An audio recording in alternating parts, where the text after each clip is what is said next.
Okay, so when we talk about Suleiman the Magnificent's reign, the legendary cutthroat rivalries between Hurrem and Mahidevran usually steal the whole spotlight, right? But there is this hidden figure, a woman who survived the absolute shadows of the harem, held immense, unprecedented power, and yet her incredible story is almost always overlooked. Let's dive right into this explainer and uncover the truth. I mean, think about it. Who was Suleiman's forgotten love, executed by his direct order, yet somehow buried as a martyr? Today, we're going to unravel the massive paradox of a beloved favorite concubine who met a deeply tragic end. Who was the real Gulfem Hatun? How on earth did she survive unimaginable heartbreak, only to face a devastating fate at the hands of the very sultan she served for decades? Section 1. The Forgotten Concubine. Erased Pasts and Fictional Portrayals. So, if you've watched fictional portrayals, like the TV show Magnificent Century, you might actually think she was just this faded secondary sidekick to the more famous women of the era. But honestly, the historical reality paints a vastly different picture. She was a highly respected, exceptionally powerful harem treasurer, commanding a massive salary. Make no mistake, she was nobody's sidekick. Now, what's wild is that the archives are virtually silent on her true family background. Whether she came from the Balkans, Albania, or, as some legends suggest, was a kidnapped Sicilian aristocrat, the Ottoman machine demanded complete submission. Upon entering the palace, her previous identity, her old name, all of it, completely erased to serve the dynasty. In its place, she was given a new identity, the name Gulfem.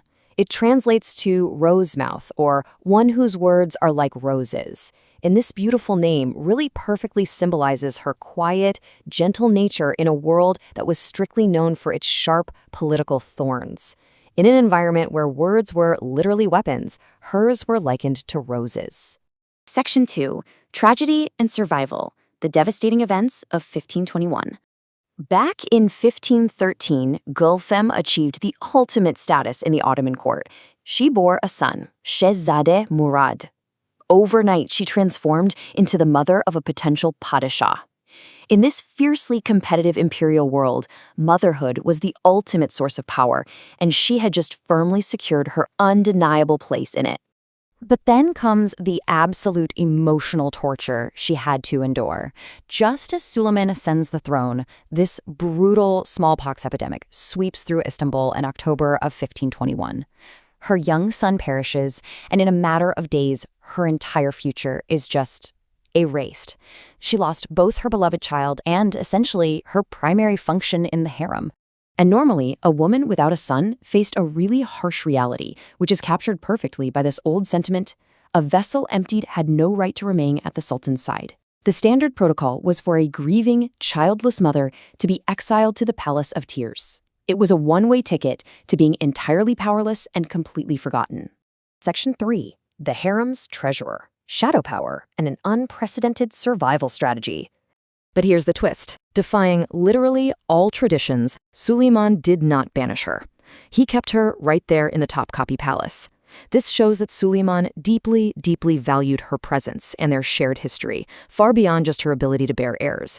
She basically transitioned from a traditional concubine to a vital, trusted companion who knew him intimately before he ever even became the fearsome lawgiver. And to really wrap our heads around her true power, we just have to look at her salary. 150 aspers a day in 1552. To put that into perspective, the average concubine made just 6 aspers. 6! This absolute fortune was a clear numerical indicator of Gulfem's immense, completely unprecedented status in the Ottoman court. But listen, that salary wasn't a gift. She absolutely earned it as the Hazinadar, or the chief treasurer. She wielded this massive shadow power. We're talking managing the staggering budget for hundreds of women, overseeing the purchase of fabrics and provisions, organizing grand palace ceremonies, and supervising the eunuchs. She ran the whole show. And what makes this survival even more remarkable is how she operated. While others fought so bitterly in the harem's legendary cutthroat rivalries, Gulfem actually chose peace. She even maintained a close, trusting friendship with the incredibly powerful Hurrem Sultan, completely avoiding all the deadly political crossfire. Section 4. A fatal bargain, ambition, charity, and a desperate choice. So, with no surviving heirs to remember her, building a charitable foundation was Gulfem's only real way to purchase historical immortality. She poured her vast wealth into an ambitious complex in Üsküdar. This massive project featured a grand mosque to ensure her spiritual legacy, a school for local boys, a soup kitchen to feed the poor, and a public fountain. But when her construction funds suddenly dried up, she took a terrible, terrible risk. She agreed to let a wealthy concubine take her scheduled, companionable evening with the Sultan in exchange for the gold she needed to finish the mosque. She assumed, the Sultan really wouldn't mind the switch. Well, she was wrong. The transaction was finalized, but in the palace, secrets inevitably leak. My sovereign, she sold this night. Your company, she traded it for gold.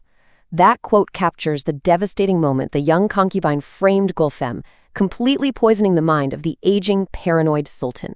The concubine totally omitted the charity part. She framed it as this deep, deliberate, personal insult, making Suleiman actually believe his oldest confidant had casually sold his company for mere coin. Section 5. The Martyr's Legacy. A tragic misunderstanding and vindication in stone. The result of that lie was horrific. In 1561, feeling utterly betrayed and isolated, Suleiman ordered Gulfem strangled by mutes. Without even asking for her side of the story, without a single chance to explain, he executed his oldest, truest confidant in absolute silence, ending a lifelong devotion with brutal swiftness. But the truth couldn't stay buried for long. Shortly after, her architect actually arrived at the palace with the untouched gold, revealing that Gulfem's fatal trade was entirely 100% to fund her charitable mosque. When that casket of coins was discovered, the tragic misunderstanding became painfully clear, and Suleiman wept deeply over the loss of his truest friend. Desperate to make amends for his fatal misunderstanding, Suleiman ensured her legacy was enshrined forever. He ordered the immediate completion of her mosque at state expense. He granted her a burial with full royal honors right inside the mosque grounds, and he commissioned a very specific, unique, apologetic inscription for her tombstone. And this is a truly fascinating piece of history, an incredibly rare, quiet indulgence granted by a sultan to actually admit his own fatal error. He had the word shaheed, martyr, carved into her stone. Usually reserved for fallen warriors, this was an official, permanent admission that the great lawgiver had broken his own laws of justice and slain an innocent woman. Gulfem's mosque still stands in Istanbul today, but her legacy leaves us with this really haunting question. Was giving up her life for those stones a moment of desperate madness, or the ultimate act of devotion to secure an eternal legacy? I'll leave you to ponder that incredible question about Gulfem Hatun's surviving spirit.